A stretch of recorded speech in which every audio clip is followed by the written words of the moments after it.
I talk, you listen. Welcome to my one-man panel of madness.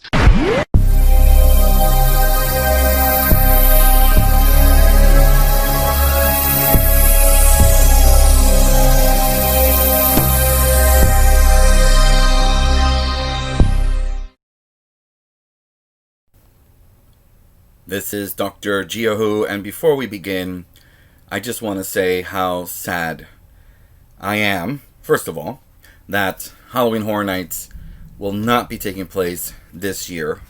After 30 years, it unfortunately has been canceled by this ongoing COVID pandemic. So I'm angry. I'm very upset. This is a tradition.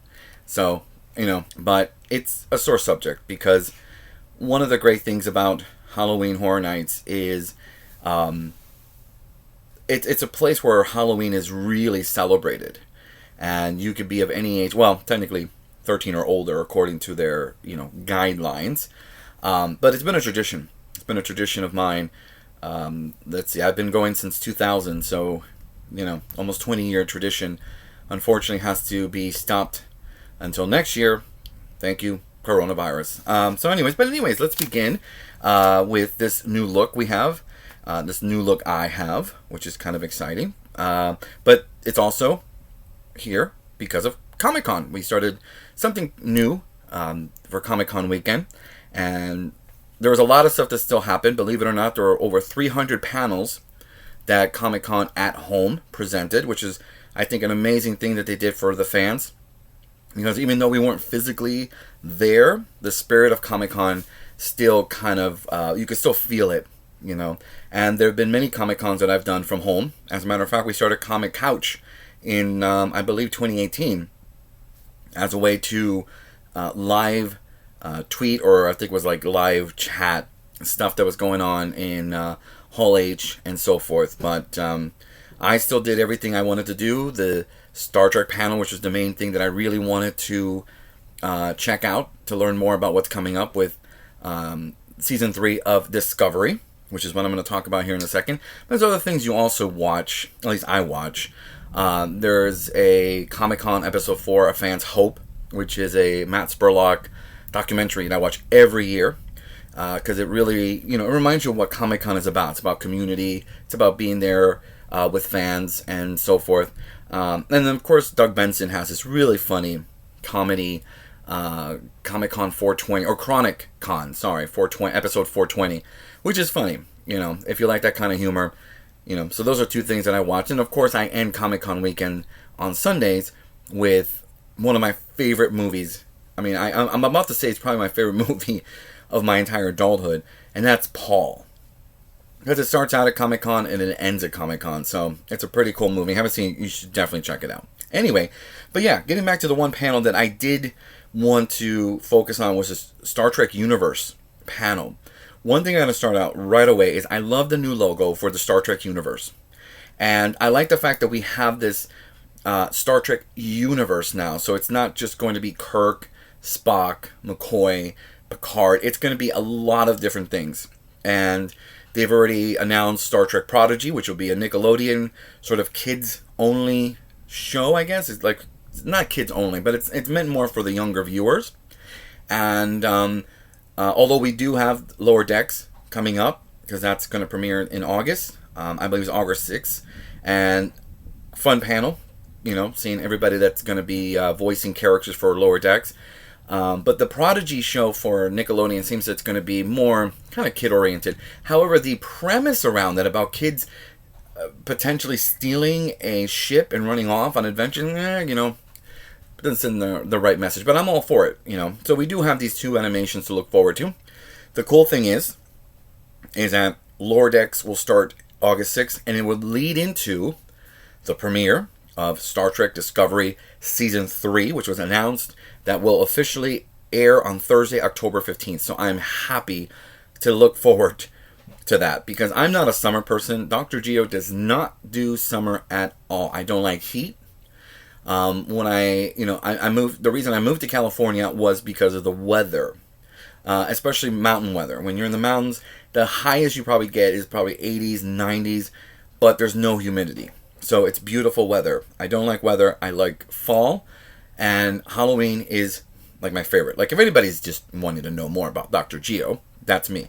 Love fall, love Halloween, and maybe Thanksgiving. Thanksgiving might be my next favorite holiday. But anyways, we're not talking about that. We're talking about Star Trek and Star Trek Universe. So it was cool seeing the panels with the cast of Disco 3 and Picard, which was kind of cool. But what I really wanted to learn more of was Star Trek Strange New Worlds, because that is the new, Pike and Spock series that's coming out. And they said they've already broken down 10 stories, so there's no official date of release or anything, but we know now that the writers have worked on at least 10 stories that may be 10 episodes. So that's great. They have some momentum. Obviously, there's no filming of it right away because of this freaking pandemic, which is kind of annoying. Anyways, so, some good stuff that came out of Comic-Con for that. And mostly was just kind of talking about last season 2 of Disco, and they did a table read, which is kind of cool to see all the actors kind of do it. So if you did get to watch it, they do have these panels on YouTube. You can see what a table read essentially is like. I've had to do table reads in the past in past jobs on TV, and they're fun, unless you're really tired and hungover, and you tend to pass out in the middle of a table read. But anyways, so that was fun. Cool panel. There were other panels, but there's just not enough time for me to talk about everything. Other things that came out this week in Star Wars, they finally have officially given dates to 3 Star Wars films. Not much in regards to what they are, but we have one first hitting theaters in 2023, then 2025, and then 2027. So I did see they released more of the High Republic images. I'm not really into a lot of that right now, mostly because I'm not, I'm more of a visual. I'm more a fan of the movies, TV shows, and things like that. I never really got into Star Wars comic books or Star Wars novels. So, yeah, I'm not, unless they announce that there's going to be a High Republic movie series, then I'm good for that. Unless this is the 3 Night of the Old Republic movies, which I hope are. But yeah, let's see what comes out of that. Another fun fact that came out this past weekend, actually before Comic-Con, is that, we all know there's a new Chucky TV series that's going to be out on Sci-Fi, I believe Sci-Fi and USA. I think both channels are going to be playing it.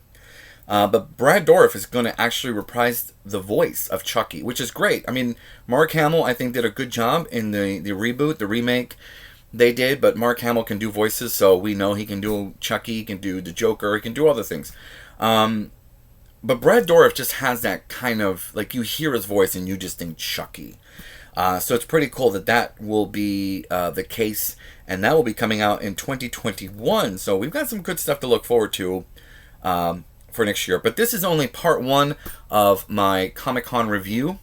There's other things that I'm going to talk about, but I did not want to go too far. But in the next segment, I want to talk about some cool things that we learned watching JusticeCon, which is not a part of Comic-Con, but it was really cool because there was a lot of different people involved in the Justice League or that sort of realm of comics and movies. And Zack Snyder did do a panel, which we got to see some cool footage, but that is going to be on our next segment. So this is only part 1, so don't worry about it. We are going to have some exciting news because we got to see something really cool in that panel from JusticeCon, and also talk a little bit about something that, actually I could say this right now because we're not completely out of time for this segment, but so the BBC BBC America posted an image of what was River Song from The Name of the Doctor, where she's drinking champagne, and it just said, spoiler, # Doctor Who. And so it was immediately taken down, and everybody's trying to figure out, what could this mean? So maybe I'll talk about that in the next segment as well. But just to make you think about that, what does that mean? Why would they post that unless something was coming and they didn't want to spoil it? So anyways, I hope you enjoy the new digs, and I will get you part 2 of this Comic-Con review next time.